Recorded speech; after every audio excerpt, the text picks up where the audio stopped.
Hello everyone, welcome back to my channel. I hope you all are doing well. So आज का जो हमारा topic है, जिस टॉपिक पर आज हम बात करने वाले हैं वो है हमारा मैचुरेशन, परिपक्वता.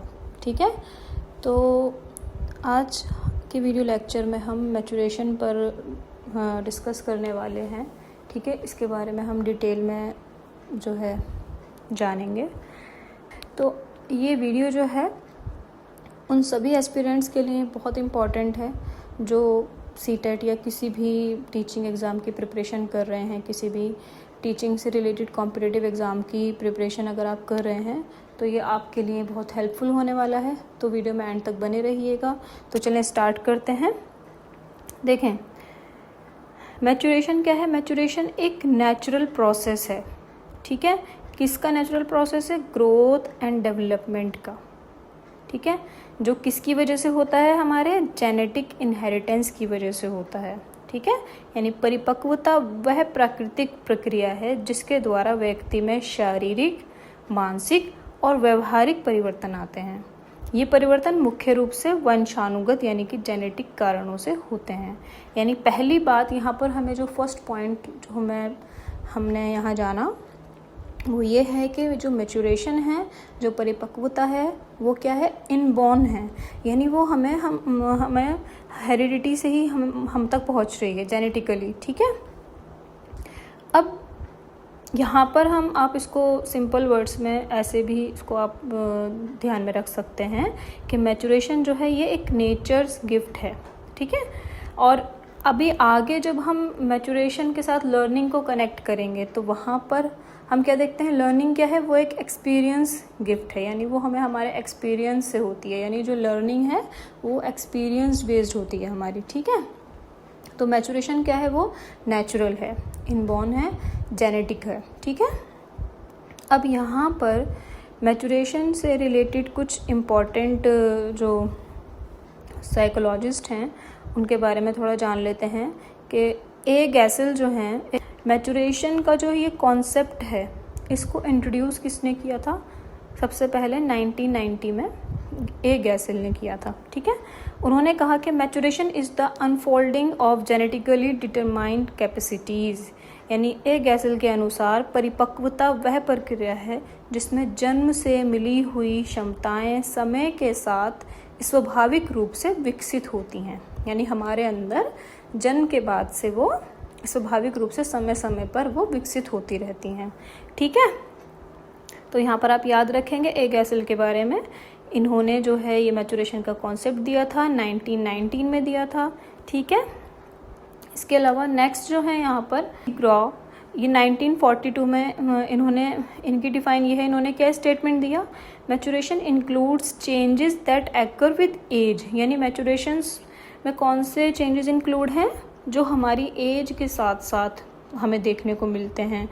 And depend mainly on organic growth. और किस पर डिपेंड होते हैं? हमारी ऑर्गेनिक ग्रोथ पर डिपेंड होते हैं, रादर देन प्रैक्टिस और एक्सपीरियंस. यानी कि मैचुरेशन को ग्रो कह रहे हैं कि मैचुरेशन जो है वो ऑर्गेनिक ग्रोथ है, ना कि वो हमें किसी तरह की प्रैक्टिस से जो हम एक्सपीरियंस कर रहे हैं उससे नहीं होती. यानी उस पर डिपेंड नहीं होती है मैचुरेशन. ठीक है, उसके बाद यहाँ पर हम नेक्स्ट मैचुरेशन के कैरेक्टरिस्टिक्स की अगर बात करें, मैचुरेशन जो है एक नेचुरल प्रोसेस है. ठीक है, it acres naturally without special training. इसमें किसी भी स्पेशल ट्रेनिंग की नीड नहीं होती है. ये एक प्राकृतिक प्रक्रिया है. उसके बाद ये जेनेटिकली कंट्रोल्ड है. ठीक है, मेनली डिपेंड्स ऑन हेरिडिटी. मुख्य रूप से ये वंशानुगत गुणों पर आधारित होती है.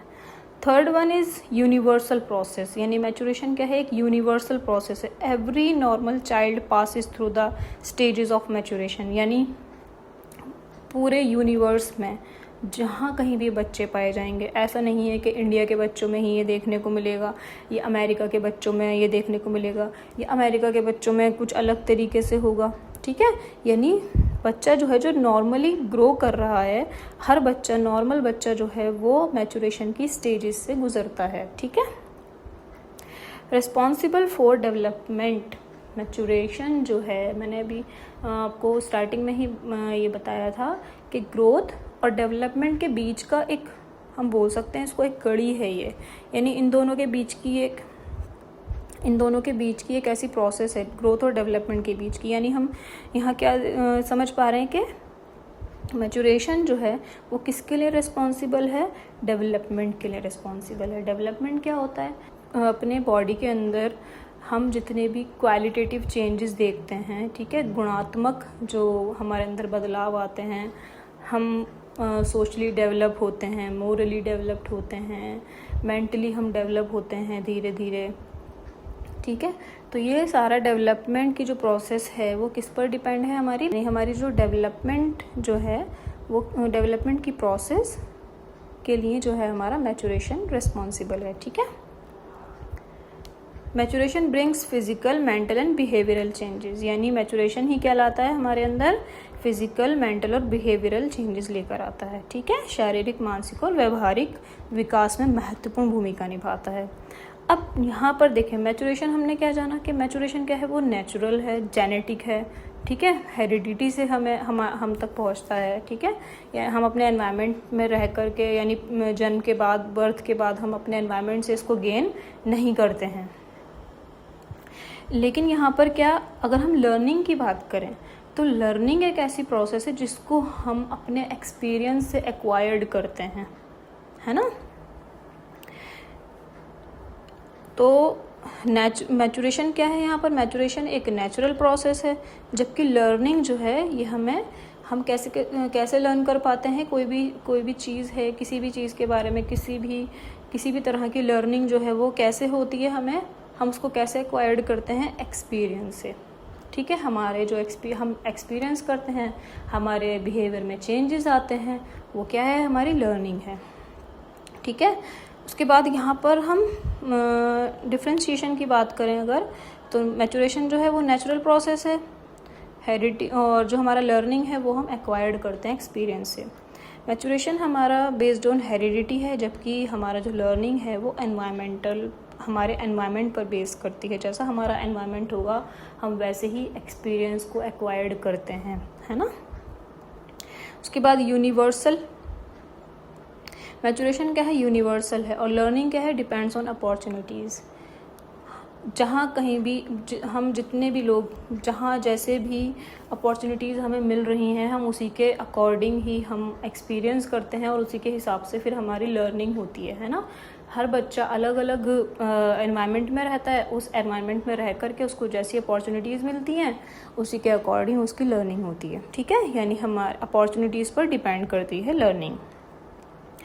और ये जो हमारा मैचुरेशन है ये लाइफ लॉन्ग नहीं होता, ठीक है, यानी वॉर्म टू टॉम नहीं चलता ये, जबकि हमारी जो लर्निंग है ये वॉर्म टू टॉम चलती रहती है, चाहे हम अपने लाइफ के किसी भी स्टेज पर पहुंच जाएं, लेकिन लर्निंग की एक ऐसी प्रोसेस, ये लर्निंग ऐसी प्रोसेस है जो हमारी लाइफ में हमेशा चलती रहती है। हम कुछ ना कुछ सीखते रहते हैं अपने एक्सपीरियंस से, ठीक है। मैचुरेशन के लिए किसी भी तरह की हमें ट्रेनिंग की नीड नहीं होती है, ठीक है, कि हम ट्रेनिंग लेंगे उसके लिए तब हम मैच्योर होंगे, ऐसा तो कुछ नहीं है ना। मैचुरेशन तो जब वो जेनेटिक है, हेरिडिटी से हमें मिल रही है, तो वहाँ पर किसी ट्रेनिंग की ज़रूरत है ही नहीं, ठीक है। जबकि जो लर्निंग है वो हमारा, इसमें हमें ज़रूरत होती है ट्रेनिंग की, प्रैक्टिस की, ठीक है। जितना अब हमने कोई आज ये इसी टॉपिक की अगर हम बात करें, इसको आपने आज जान लिया, और अब इसकी आप जब तक इसको 2-3 बार रिवाइज़ करेंगे, इसको प्रैक्टिस पे लाएंगे, तभी आपको क्या होगा, ये लर्न रह पाएगा, याद रह पाएगा, है ना। लेकिन एक टाइम ऐसा आएगा कि धीरे धीरे आप इसको फिर बीच में जब आप इससे गो थ्रू नहीं होंगे, इसको नहीं देखेंगे, रिवाइज़ नहीं करेंगे, तो फिर से आप इसको भूल जाएंगे एक टाइम बाद, ठीक है। तो लर्निंग में हमें मेनली प्रैक्टिस और ट्रेनिंग की नीड होती है, ठीक है। अब यहाँ पर हम एक डेली लाइफ एग्जांपल से समझते हैं। एक बच्चा है, जैसे वो वॉक कर पाएगा, वॉक कैसे कर पाएगा, जब उसकी मसल्स और उसका नर्व सिस्टम दोनों ही मैच्योर होंगे। जब तक कि दोनों मैच्योर नहीं होंगे, यानी उसकी मसल्स का डेवलपमेंट नहीं हुआ या उसकी नर्व सिस्टम का डेवलपमेंट नहीं हुआ, तो वो मैच्योर नहीं हो पाएगा, ठीक है। Even if parents teach walking every day, भले ही उसके पेरेंट्स, उसके गाइडेंस, कोई भी उसको कितना ही वॉक करना सिखा लें, लेकिन उसको वॉक करना नहीं आएगा। क्यों? क्योंकि या तो उसके मसल्स जो हैं वो स्ट्रॉन्ग नहीं हैं, मसल्स की ग्रोथ नहीं हो पाई, डेवलपमेंट अच्छे से नहीं हो पा रहा है, या नर्व सिस्टम में उसको, जो उसका नर्व सिस्टम है उसका डेवलपमेंट अच्छे से नहीं हो पा रहा है, इस वजह से वो वॉक नहीं कर पाएगा, आप चाहे उसे कितना ही ट्रेन कर लें। ठीक है। The child can not walk before maturation, maturation से पहले बच्चा नहीं चल सकता। जैसे 1 साल के बाद मेनली बच्चा जो है वो वॉक करना शुरू कर देता है। इट मीन्स उसका जो नर्व सिस्टम है, उसके जो मसल्स हैं वो मैच्योर हो गई हैं वॉक करने के लिए। ठीक है। एक अनदर पॉइंट जो हम यहाँ पर समझते हैं वो ये है कि maturation makes learning possible. Maturation, परिपक्वता क्या है, हमारी लर्निंग को पॉसिबल बनाती है। ठीक है। अगर हम मैच्योर नहीं हैं तो लर्निंग जो है वो वहाँ पर पॉसिबल नहीं हो पाती। ठीक है। एजुकेशनल इम्प्लीकेशन की अगर हम बात करें तो एज अ टीचर्स को मैचुरेशन को समझना इम्पॉर्टेंट है। क्यों? क्योंकि हम बच्चों को उनके रेडीनेस के अकॉर्डिंग ही टीच करते हैं। हर बच्चा डिफरेंट है, उसकी कैपेबिलिटी डिफरेंट है, तो उसके अकॉर्डिंग ही हमें बच्चों को जो है टीच करना होता है। यहाँ पर प्रेशर को अवॉइड किया जाता है, मतलब फोर्स नहीं करना बच्चों को कुछ भी सिखाने के लिए, कुछ भी लर्न करने के लिए बिफोर मैचुरेशन। हमें पता है कि बच्चा इस बात को या इस कॉन्सेप्ट को इस स्टेज पर आकर ही समझ सकता है, तो हम उससे पहले उसको नहीं समझाएंगे। अगर हमने ये समझा हुआ है एज अ टीचर कि ये बच्चा जब ये मैच्योर हो जाएगा तब ये इस कॉन्सेप्ट को समझेगा, तो हम उसको प्रेशराइज नहीं करेंगे। इंडिविजुअल डिफरेंसेस होते हैं, हर बच्चा जो है मैच्योर होता है डिफरेंट रेट पर। ठीक है। एवरी चाइल्ड इज़ डिफरेंट, तो मैच्योरेशन रेट भी क्या है, डिफरेंट है। ठीक है। और तो कंक्लूजन यहाँ पर अब हम अगर करें आज के टॉपिक का, तो मैचुरेशन जो है वो प्रोवाइड करता है रेडीनेस टू लर्न, यानी लर्न करने के लिए रेडीनेस प्रोवाइड करता है, जबकि लर्निंग जो है वो हमारे परफॉर्मेंस को इम्प्रूव करती है। किसके थ्रू? एक्सपीरियंस और प्रैक्टिस के थ्रू। ठीक है। तो दोनों ही, बोथ मैचुरेशन और लर्निंग, दोनों ही जो है हमारे ओवरऑल डेवलपमेंट में, चाइल्ड के ओवरऑल डेवलपमेंट में एसेंशियल होते हैं, इम्पॉर्टेंट होते हैं। ठीक है। तो आज के वीडियो लेक्चर में बस इतना ही। मिलते हैं नेक्स्ट अनदर इम्पॉर्टेंट टॉपिक के साथ। ठीक है। नेक्स्ट अब जो है मैं लर्निंग से रिलेटेड जितनी भी थ्योरीज़ हैं उनको कवर करवाऊंगी। ठीक है। तो चैनल पर बने रहिएगा और लाइक शेयर करना नहीं भूलिएगा। Thanks for watching.